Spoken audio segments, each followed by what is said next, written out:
Operation fee తీసుకుని గొప్పోడైతే అర్థమైంది అసలు నేను చెప్పింది. ఒక డాక్టర్ 2 గంటల సేపు ఆపరేషన్ చేసిండు, 4 లక్షల రూపాయలు ఫీజు తీసుకున్నాడు. దేనికి? ఆపరేషన్. ఏమో డాక్టర్ 4 లక్షలు సంపాదించిండ్రా గ్రేట్ అంటాడు ఎవడన్నా? 2 గంటల సేపు కష్టపడి చనిపోయే పేషెంట్ బతికిచ్చిండ్రా గ్రేట్ అంట. సో చేసే పనికి తప్ప సంపాదించే పైసలకు వాల్యూ లేదు. Yes or no? నువ్వు పైసలు కావాలా నీకు, కానీ చేసే పని ఆ పైసలకని తింపండి. నాకు నెల 1 కోటి రూపాయలు సంపాదన గ్రేటా కాదు? నెల 1 కోటి రూపాయలు గ్రేటా కాదు? గంజా అమ్మి సంపాదిస్తున్నా ఇప్పుడు చెప్పురు గ్రేటా కాదు? అంటే సంపాదించే డబ్బులు గొప్పవి కాదు సార్, డబ్బులు కావాలి, కానీ ఏం చేస్తే ఆ డబ్బులు వస్తాయి అది అంతకంటే ఇంపార్టెంట్. Yes sir?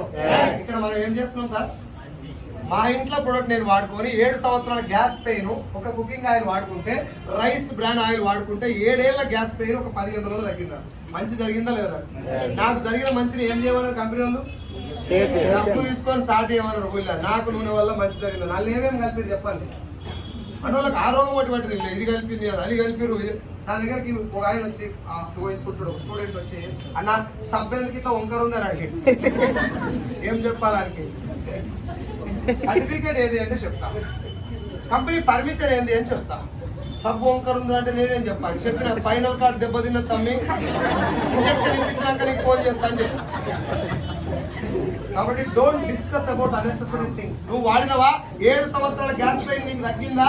ఆ ఫీడ్బ్యాక్ నాకు తగ్గింది. ఫీడ్బ్యాక్ ఇచ్చి ఇప్పుడు కంపెనీ వల్ల నాకు జరిగినటువంటి మంచిని ఒక 10 మందికి షేర్ చేయడం వల్ల కంపెనీ ప్రొడక్ట్ సేల్ అయింది. అయిందా? కంపెనీ ప్రొడక్ట్ సేల్ అయితే కారణం నేను కాబట్టి మహేష్ బాబుకు మధ్యవర్తులకు ఇచ్చే పైసలు నాకు ఇవ్వలేదు. అట్లా ఎంత మందికి చెప్తే ఆయన పైసలు. దీనిలో మోసం ఏముంది మచ్చా? చేయడానికి చేత కాక స్టోరీలు చెప్తారు కాబట్టి పైసలు కడితే